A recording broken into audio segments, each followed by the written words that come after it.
We're here to talk about trans things in the UK right now. Yay. Hey Spuds, it's Jamie. Welcome back to another video first on the channel. I don't know, but welcome either way. Oh, this is not a good start. Where is my voice? Hello. Let's just go from here. The intro doesn't count. Today, I want to talk about a big package deal of what's happening in the UK right now ever since this ridiculous Supreme Court ruling that happened back in April. I'll tell you what it is if you don't know. Some EHRC, which is the Equality and Human Rights Commission in the UK, some interim guidance that came out very shortly after that happened, and how some businesses have responded to that and why it's so terrible for the trans community and terrible in general. But quickly before we get into the video, I wanted to give a little shout out to my Pud Pride Dino. There is a trans Pud and also a rainbow Pud. These are a plushie campaign I'm running at the minute with Makeship, and this is my trans Pud. He literally embodies the trans flag, and he comes with 3 pride eggs: the rainbow egg, asexual egg, and non-binary egg. I'm kind of obsessed with his little pink toe beans as well. And I also have the rainbow Pud, who's got the rainbow flag colors on his feet and the spikes of the progress flag all down his back, which I just love. I think he looks so cool. And he comes with a trans egg, pansexual egg, and bisexual egg, and the eggs can be changed just by velcroing them on and off if you want to. I could unfortunately only do 3 pride eggs per plushie, but you can get all 6 by getting both plushies, and you get a discount if you do. So if you want to check that out, you can. I am also donating a percentage of the profits I get from the sales of each plush to LGBTQ plus charities. So a percentage of the Rainbow Pud's profits will go to Rainbow Railroad, an amazing charity that supports LGBTQ plus people around the world and helps them get out of dangerous situations and find safety. And a percentage of Trans Pud's profits will be going to Not a Phase, an amazing charity that supports trans people. So yeah, if you want to go check them out, you can scan the QR code that has been on screen and that is bigger now and easier to scan. So go on, you know you want to give it a little scan, or you can click the link in the description box or go to makeship.com and search for Jammidodger. Any support would be massively appreciated. Thank you so much. And now I will get on with the video. So firstly, back in April this year, the UK Supreme Court ruled that in the Equality Act 2010, sex means biological sex. This means that under the Act, a woman is a biological woman or girl, a person born female. A man is a biological man or boy, a person born male. If somebody identifies as trans, they do not change sex for the purposes of the Act, even if they have a gender recognition certificate. A trans woman is a biological man, a trans man is a biological woman. It is truly atrocious. Just scientifically and morally bullshit. And I think some people have taken it very far to think that, right, now the law has said that trans men are women and trans women are men. When that's not what's been said. It just says for the purposes of the Equality Act, they are disregarding trans people's gender and true identities and defining us and defining cis people purely based on the anatomy you were born with. It's really bizarre. And this is just for the Equality Act, and there's questions about how this interacts with the protected characteristic of gender reassignment under the Equality Act, because trans people should very much still be protected under the Equality Act, but this kind of contradicts that, and it's all a big mess. And it was done under the pressure of people with transphobic ideology. What makes it more ridiculous as well is this ruling was brought about by transphobic groups and people who also received a very large donation from J.K. Rowling herself, and their evidence was heard and they were allowed to submit more evidence. I don't know what evidence they had, but trans people themselves were not heard from in this ruling. So they're making a ruling that greatly impacts the lives of less than 1% of the population, a hugely marginalized group within society, and they literally don't even let that group have a voice when it comes to this ruling. And it's not like trans people didn't try. Dr. McLeod was one of at least 2 trans people who had wanted to present arguments to the Supreme Court about how its outcomes would affect them. The Supreme Court considered arguments on trans issues from the human rights campaign group Amnesty International, but not from exclusively trans activists. So not even from a trans-specific organization, and not at all from trans individuals. I don't understand how that can happen. Transphobia. I laugh or I'll cry. So after that Supreme Court ruling, the Equality and Human Rights Commission came out with interim guidance for businesses and public places on how they can go about adhering to this Equality Act statement made by the Supreme Court, right? So they've said, in workplaces and services that are open to the public where separate single-sex facilities are lawfully provided, trans women should not be permitted to use the women's facilities, and trans men should not be permitted to use the men's facilities, as this will mean that they are no longer single-sex facilities and must be open to all users of the opposite sex.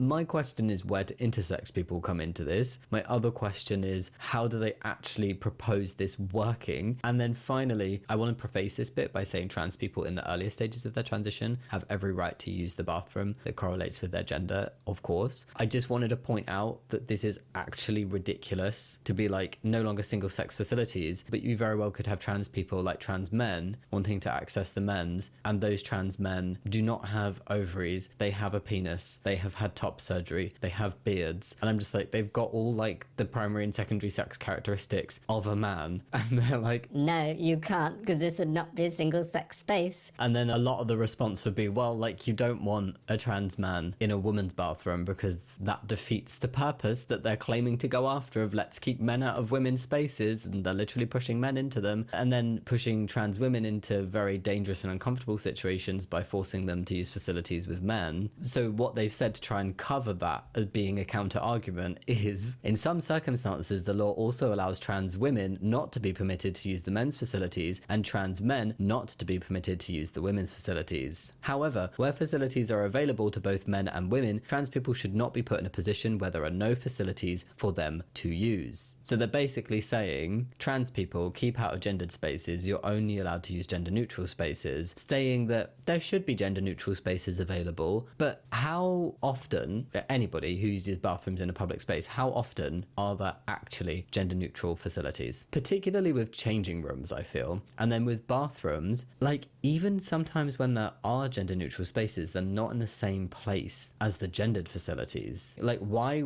would I walk further to use a gender neutral space? I feel like that would out me.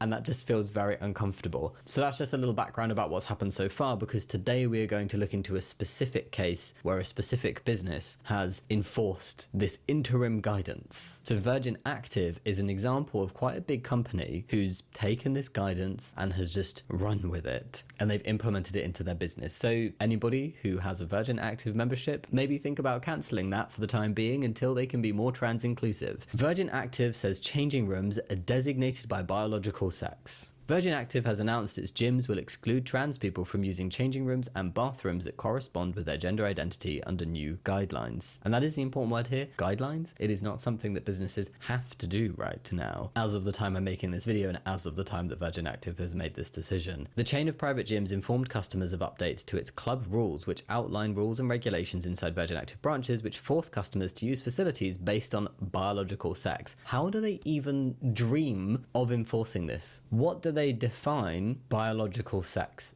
as? Because you can go for reproductive organs. Both cis and trans people might not have the organs you would expect them to. You can go for genitals, same thing. You can go for secondary sex characteristics, same thing. You can go for hormone levels, again, not always what you'd expect, both for cis and trans people. You can go for chromosomes, bizarre, we can't see them, most people wouldn't even know what their chromosomes are, and intersex people exist, and not everybody has the chromosomes that you would expect them to have based on their physical appearance or their identity. So as much as transphobes want the world to be black and white, and they want science and medicine to be able to support their bigotry, it really doesn't. And biological sex is not a black and white thing. You can't just say this or that, this is the definition and it works all round. It doesn't. When you hear people's definitions and say they don't want to include trans women in the definition of a woman, they'll either include like chickens, like J.K. Rowling's recent one of like egg producing abilities, Yoshi, woman, under that definition, or they'll go so far that they'll also exclude a lot of cis women. So they'll go really deep into like reproductive organs and capabilities and all of this stuff and hormone levels. And it's like, well, you've really not done what you want to do. So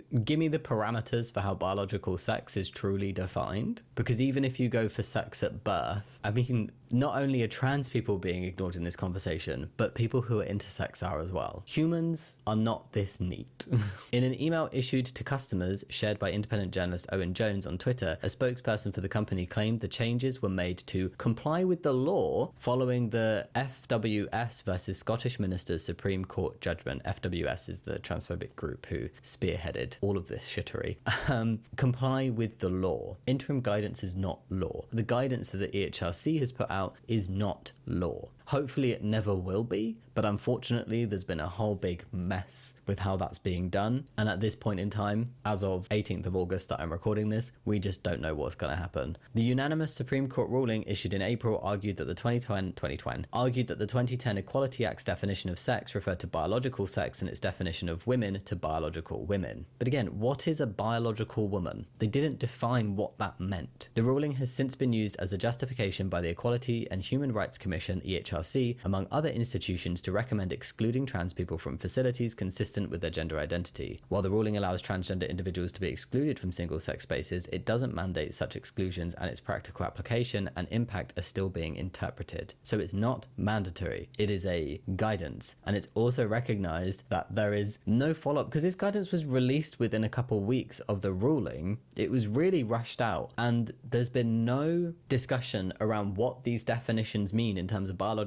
sex and biological woman and biological man. There's been no discussion about how any of this would actually be practically enforced, and there's been no discussion about how this can really truly negatively impact trans people's lives, and how this will negatively impact trans people's lives, and how it already has. It's all just poorly thought out bigotry, because that is what bigotry is. Illogical bullshit that has no substance to it, but if people have enough money and they shout loud enough for long enough, they'll do something bad in the world, but think that they're actually heroes, you know? Section 8 of Virgin Active's General Club Rules states that customers and visiting members using changing rooms or other facilities marked as male or female must select the one that matches their biological sex. So Virgin Active, if I had been a member, they're telling me that the next time I would have used their facilities, I'd have had to have gone into the women's changing room. Was a single brain cell put into this statement? Was any thought put behind what this actually meant? How does that even make sense? Any cis man could go in and claim that he's a trans man, but also, what are you going to do if you suspect that somebody is trans? Like, literally, unless people know I'm trans because I've told them or they've seen my videos, the only way you're going to know is if I choose to tell you. Nobody would assume I'm trans. But there are cis men and there are cis women that people assume are trans based on certain characteristics, including height, gender expression, femininity, masculinity, hairstyles. So how, if you approach any person and you're like, I think you're trans. You're trying to go into the women's, but you should actually be going into the men's. how are you going to prove that? What plan do they have in place? But again, what constitutes biological sex? I've had top surgery. I've been on testosterone for nearly 15 years. I've had lower surgery. I've changed my birth certificate. Unless you're talking about assigned birth sex, what the hell are they talking about when they say biological sex? Because I fit in neither bucket of biological sex, because I have elements from both. I have more sex characteristics, though, of a cis man than a cis woman. So where do they want me to go? An addendum to the clause states that efforts are being made to ensure that signage on gendered facilities is clearly marked and easy to find, while stating that unisex facilities inside the company's gyms can still be used by everyone. Now, are there gender-neutral facilities at every gym? Are they well frequented at every gym? Would the use of them in fact be likely to out a trans gym goer? Jones accused Virgin Active's policy as creating a hostile environment for gym members. Because as well, we need to remember, and I'll get onto this in more detail later, this is not going to just affect trans people. It will primarily impact trans people. I don't want to downplay that. And it shouldn't need to impact cis people for us to care about it impacting trans people. However, as an addition to this horrible impact it's going to have on trans people, gender non-conforming cis people are also going to be impacted. Cis women with short hair, or who present more masculine, or who are taller or bigger built, they are all at risk of being targeted and being told, "You're trans, you need to go use the other changing room." and how are they going to prove otherwise? And the same goes for cis men who express more femininely, or who have long hair, or maybe who are shorter. If they don't fit the gender ideals set, accidentally or not, by these transphobes, they're at risk of being targeted and harassed when trying to use gendered spaces. Trans people are being driven from public life, he continued. This is a monstrous injustice and it won't last. It doesn't stop it being monstrous in the here and now. I think that's a very true statement. This is awful, and the TERFs are going to feel like they've won for a short period of time. This will not last. When people are actually listened to, when some critical thinking skills are actually put into this process, this is not something that will stand the test of time. It is not something that is enforceable. It's not something that makes scientific, medical, or moral sense to enforce at all, let alone on a long-term basis. It is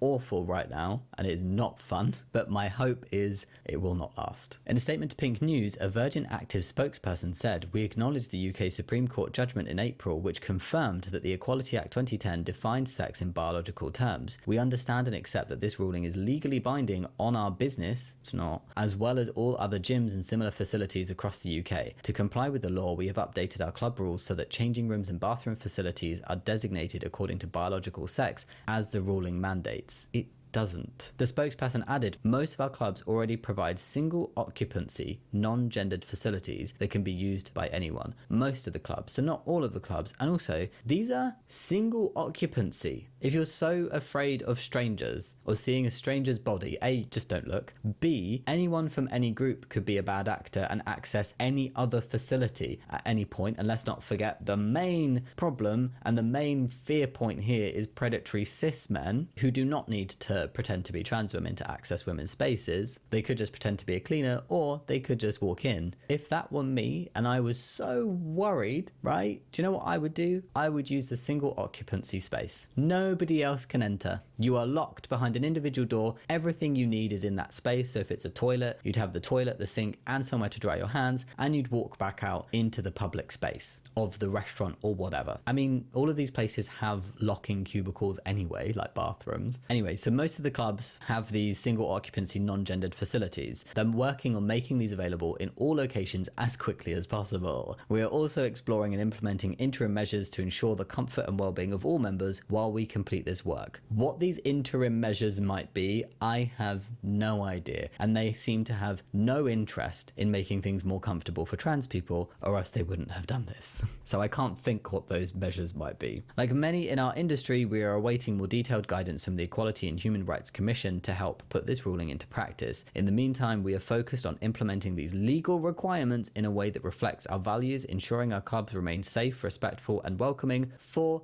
everyone. Actually, what you're doing is ensuring that your clubs remain safe and respectful for gender-conforming cis people only. Our commitment to safety, inclusivity, and supporting our members' health and well-being remains unchanged. Bullshit. You've run with interim guidance claiming that you have a legal obligation to enforce it when that is not true. And these changes have been implemented within the clubs before they've even set in place measures to ensure that at every location, every member has somewhere suitable to change and use the bathroom. If you really cared, you wouldn't have done this until it genuinely was legally required for you to do so. And actually, businesses that do care could help turn the tides on this by stating how ridiculous it is that they would be required to do these kind of things if it were to come into law. But also, even if it were to come into law and you had to adhere to it, you would at least make sure that you were fully prepared to make it as welcoming as possible still to trans users. You're saying that you're working on measures and you don't have gender neutral facilities in all locations, and you're doing this in the first place. So go away with your claim of commitment to inclusivity and supporting your members. The UK Supreme Court judgment from April is not legally enforceable, and the EHRC's interim guidance, which recommends banning trans people from using appropriate gendered facilities, is not legally binding. Research published earlier this week from legal researcher Claire Broadley argued that FWS versus Scottish Ministers ruling was based on incorrect understanding of equality law. Analysing the Supreme Court's judgment, broadly argued the panel had incorrectly attributed an irrelevant law to the 2010 Equality Act, while failing to consider vital case law which established precedent on trans people's rights to access gendered facilities. Funny that. Being blinded by bigotry will do that to people. The ruling gives every indication of being wrongly decided and should not, in our view, be relied upon by organisations as justification for excluding trans people from public life. Virgin Active urged anyone who is unsure or who has concerns over which changing room is right for them to email info@virginactive.co.uk or call its customer service line at +44, so that's the UK code, 208 167 6480. There was an update that literally happened today, the day I'm filming this video, that said an earlier version of this article stated that the Supreme Court ruling was not legally enforceable. This has been updated to reflect that while the ruling is legally enforceable, it doesn't mandate the exclusion of trans people from single-sex spaces, and its practical application and impact are still being interpreted. So basically, businesses do not have to do this at this point in time. There is some guidance out there saying how they could go about this, but they do not have to do it. And I wanted to read some of the comments on this article to just give an idea of how some other people are feeling about this and their opinions and their knowledge. The word biological is as versatile as a diamond cut, so it is unreliable. These anti-trans campaigners are determined to force trans men into women-only spaces. But somebody did reply to that, and it's true. Actually, they don't want that either. They want to have their cake and eat it and don't care about the illogicalities of that ideology. They really don't. Yes, like an unintended result from this transphobia is that unless businesses also uphold that trans people just cannot use any gendered space,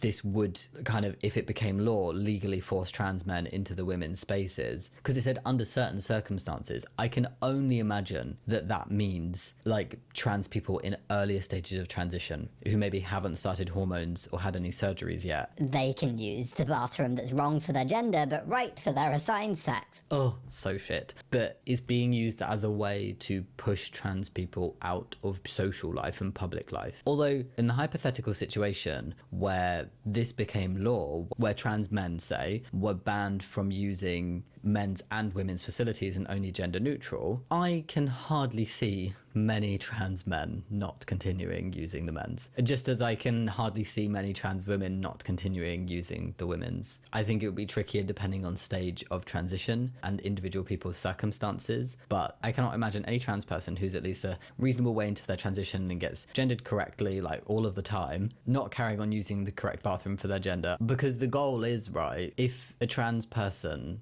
legally is not allowed to use the men's or the women's, and they know they're going somewhere that does not provide neutral facilities, the aim is that that trans person would then not go out and would not go to that place or attend that event. So this is why we can't have nice things. We progress as a society, then a few rich phobes create unneeded panic, fear and lies to take them away again. They're gonna get sued. It's not law by any definition. So which one of the two is for intersex people? I will keep using the women's, thank you, and being post-op, I do not feel like I would be safe in the men's. Gender Criticals actually misinterpreted the judgment again. Trans people in the UK are still protected by Article 8, right to privacy, and Article 10, freedom of expression, of the Human Rights Act, /EHS-CHR, and it's only wishful thinking from the phobes who say otherwise. They are also still a protected characteristic under the Equality Act. My biggest question is why, but my second biggest question is how do they think this is enforceable? How does anybody think that this is an enforceable law that, unless they go to extreme measures to enforce it, will not also have wider hurt to not just the trans community but also many cis people as well? You'd literally have to have like security guards on the door of bathrooms checking people, firstly asking for a birth certificate, and then if they don't trust the birth certificate because trans people can change their birth certificate, then having to do inspections. And then even when you do that, you don't know because trans people can have surgery and cis people can have surgery and accidents and things can happen. So not everybody's body fits this cookie cutter that transphobes want it to. It's just a really weird way to look at the world. I just find transphobes really, really weird. And frustrating. And their life just must be really sad. Like imagine being a cis person where trans people aren't bothering your life at all and there's far bigger things to worry about in the world and you are so obsessed on a marginalized group within society who aren't impacting your life at all, that you make it your entire life and you pour so much money into it and time, and just how sad, how miserable, how lonely, how much free time do they have? Jeez, take up knitting or something. So I've already mentioned how the Supreme Court ruling that's led to all of this shit was made without the input of any actual trans people speaking, despite multiple wanting to. They were literally not allowed. But the HRC rushed out that guidance that makes no sense. It makes zero scientific, practical, medical, or moral sense to ban trans people from gendered spaces. Literally. As evidence to this, the British Medical Association, the BMA, condemned the Supreme Court ruling as being scientifically illiterate. Doctors condemned Supreme Court ruling on trans women as scientifically illiterate. The resident doctors wing of the BMA argued that a binary divide between sex and gender has no basis in science or medicine while being actively harmful to transgender and gender diverse people. So doctors have condemned the Supreme Court's ruling, dubbing it biologically nonsensical and scientifically illiterate. The union branch representing resident doctors, made up of around 50,000 medics, previously known as junior doctors, passed a motion on Saturday criticising the judgment which ruled that trans women are not legally women under the Equality Acts, and also that trans men are not legally men. I fully appreciate that trans women are the main target to transphobes and really do get the shit end of the stick. And alongside that, I want to also recognise this is impacting trans men as well. And this does stretch over to including trans men in these things. So it is not just that the judgment ruled that trans women are not legally women.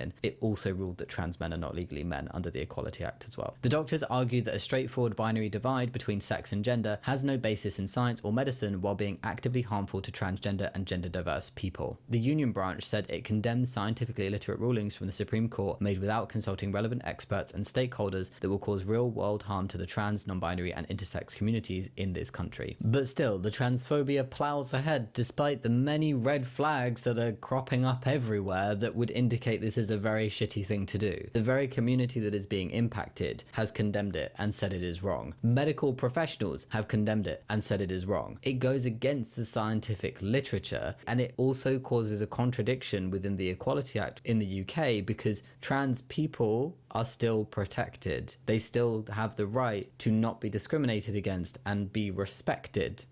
Like, how does that go hand in hand with what businesses and law is trying to do in the UK right now? So there are many clear signals to transphobes and those who are believing what the transphobes are saying that transphobia is absolutely the wrong path to be taking, and it is just being a shit human being, basically. But there's also a lot of evidence to show how bad this would be. And one of the specific areas I wanted to talk about is some research into findings about trans inclusivity within gendered spaces versus exclusionary policies and which one is safer, and also the fact that cis women are being increasingly harassed within women's spaces because of all of this hysteria over trans people. I've been spat on, gender non-conforming women tell of toilet abuse after UK's Supreme Court ruling. Support groups report some early indications that gender non-conforming women are facing increased challenges, raising wider questions about how women read each other's bodies and whether women's toilets have ever been entirely safe spaces. While many of the non-conforming women The Guardian spoke to said being challenged in women's spaces was by no means a new phenomenon for them, they added that they had identified an escalation since April's ruling. It's such a clear-cut example of how this doesn't just affect trans people. Again, it should be enough that it just affects trans people, but it doesn't just affect trans people, and I hope that that information can help some people listen, that this is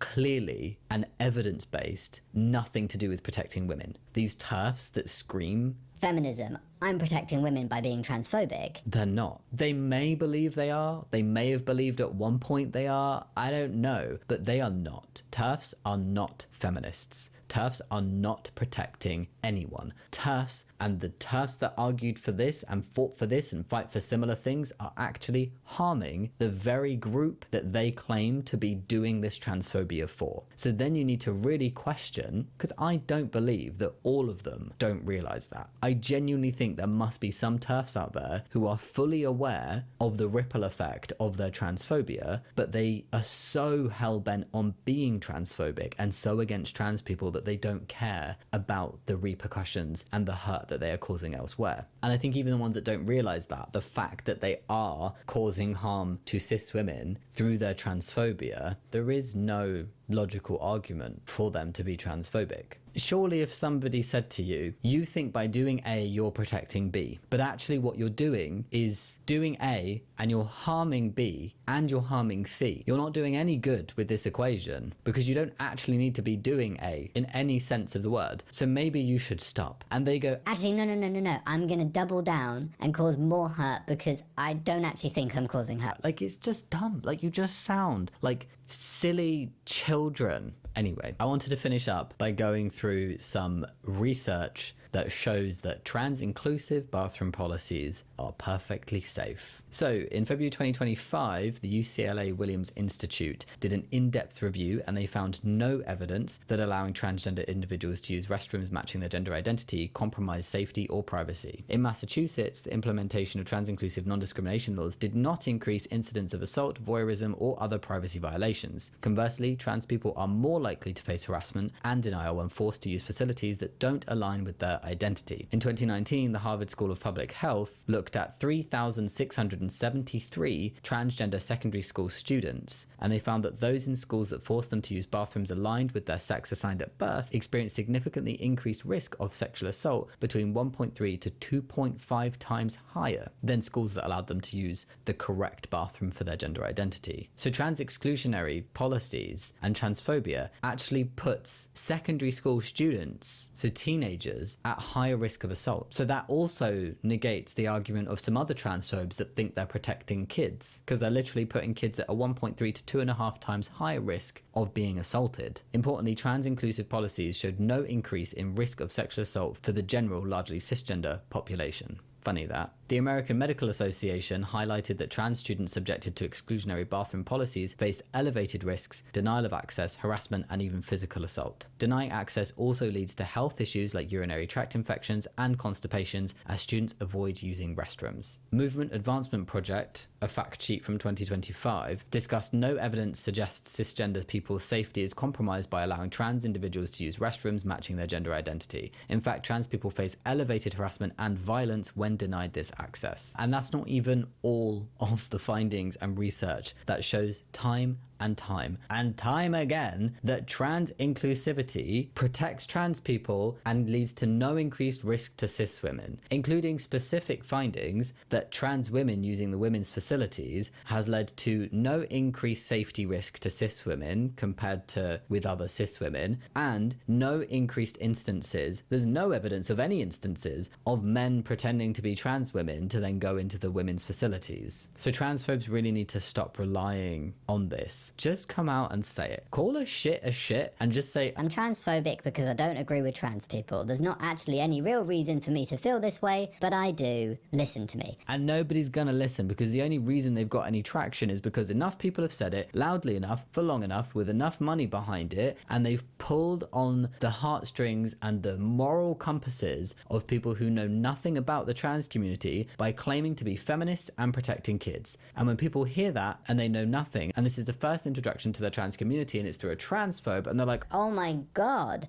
like women are in danger from these people. and they probably don't even know that trans people are being discussed because transphobes use all sorts of derogatory language. And they're like, Oh, women are at risk from this type of person doing this thing, and oh my goodness, look at the children and think about them. We need to protect them. I can absolutely see why people who know nothing about trans people get suckered in by these lies. And the fact that we still let transphobes write books and have documentaries and segments on morning TV shows and be the hosts of these TV shows shows how deep the transphobia runs. And until that is dismantled, we are going to struggle to make progress, because transphobia is given such a massive platform and such a loud voice, whilst then claiming that they are being silenced. Oh, a trans person called you out for being wrong? That doesn't constitute as being silenced. That means you shared your opinion and enacted your freedom of speech, and then you faced a consequence for that. But you were still able to write that book and get it published. You were still able to go on that talk show. It's just bullshit. They're just whiny little assholes who like to victimize themselves and not engage their brains in how they actually live their lives.